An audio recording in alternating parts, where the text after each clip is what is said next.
I read a story recently that reminds us of an essential mindset for those who choose to be the exception. The story is about Anne Miracle. Anne grew up as a first-generation American like millions before her. Her parents immigrated to the U.S. in search of a better life and more opportunity. Anne's parents had high expectations of her. Her father, a rocket scientist at NASA, was dogmatic about the pursuit of excellence in everything that you do. One of the principles her father regularly repeated was the importance of giving a world-class effort in everything she did, no matter how trivial. From a very young age, he would always ask if her effort in virtually anything was the best she could do. After struggling with extreme shyness, the introverted Anne eventually developed into an elite high school debater. She went on to attend college at Yale, and while there, she secured a job as an administrative assistant in the office of the Dean of Engineering as part of her financial aid. On the first day of work, she happened to call her parents to say hello, and her father reminded her to think about how she could be world-class in her new job. She explained to him that she would just be making copies and filing, but he responded with, "I think you should think about it."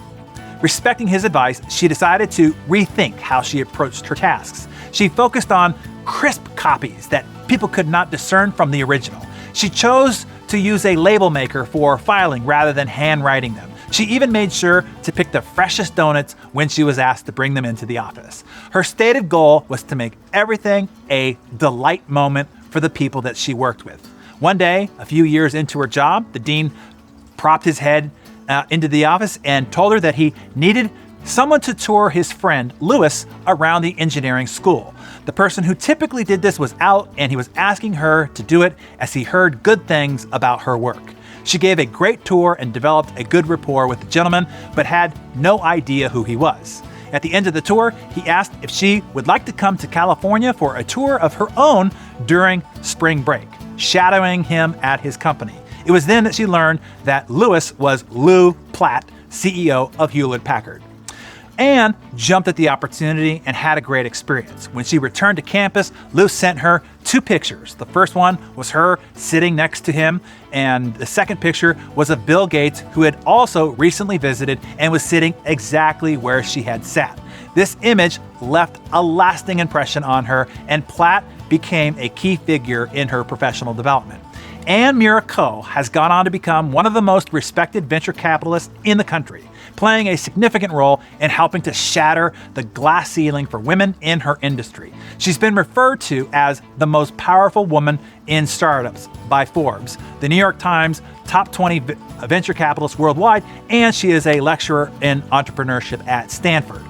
While often incredibly challenging, the wisdom imparted over and over by Anne's father was astute. When we commit to being excellent or world-class in all that we do, no matter what it is that we are doing, we are choosing to own our circumstances, no matter how insignificant they might seem at the time.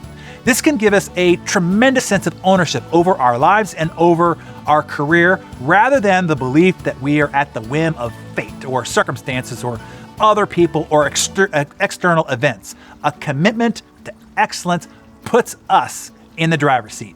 So, Darren Daily members, I challenge you to be excellent at everything you do today. Have Anne's father on your shoulder asking you, is that the best you can do?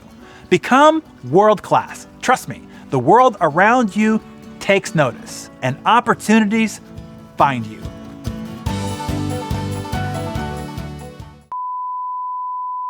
Are there male and female crabs?